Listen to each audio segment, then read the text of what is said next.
Hi, I'm Jack Monroe and today I'm going to be showing you how to use up your Christmas leftovers, not in turkey sandwiches this year, but in little Boxing Day pasties. So this is from my new book, A Year and 120 Recipes. Firstly, we're going to make the pastry. So first we dice up our butter and our lard. If you want to make this, get your butter and your lard out of the fridge maybe 20 minutes in advance so it all starts to soften up, makes it a lot easier to work with. Just going to take 500 grams of flour and pop all this in here. And just rub it in until your butter and your lard disappear and this lot forms like fine crumbly little breadcrumbs. So when that's all rubbed in and you've got no really big chunks of butter left in your bowl, you can start to add some cold water to it to bring it into pastry. It's better to add water gradually to pastry and just add it a little at a time and keep stirring it in. And you know it's done when it doesn't really stick to your hands. It's nice and malleable and comes together really well, so it's not crumbly, not sticky, just perfect. I'm going to be making small pasties today and try and get it together to some sort of nice smooth consistency. I'm just going to pop these back in their little bowl there and I'm just going to stick them in the fridge for 15 minutes and then we'll come back and we'll make them into pasties. So pastry's in the fridge, so I'm going to take my leftovers and make them into something worthy of putting inside a fabulous Boxing Day pasty.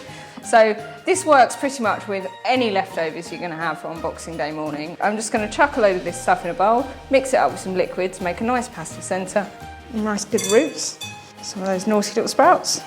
I'm just going to add, just because I really like it, a little bit of cranberry sauce, a little bit of apple sauce, just to give them some really yummy Christmassy sweetness, a little bit of gravy.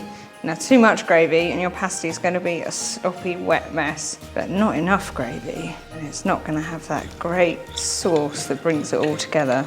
So when this is looking a little bit like this, or whatever yours looks like with whatever vegetables and stuff you've got in, you can add your meat. Now when you've got as much chicken as you want, and you know you can use a couple of little scraps of chicken or you can chuck as much in as you like, and it's probably about time your pastry came out of the fridge. So our pastry is nice and chilled, so we're going to roll it out.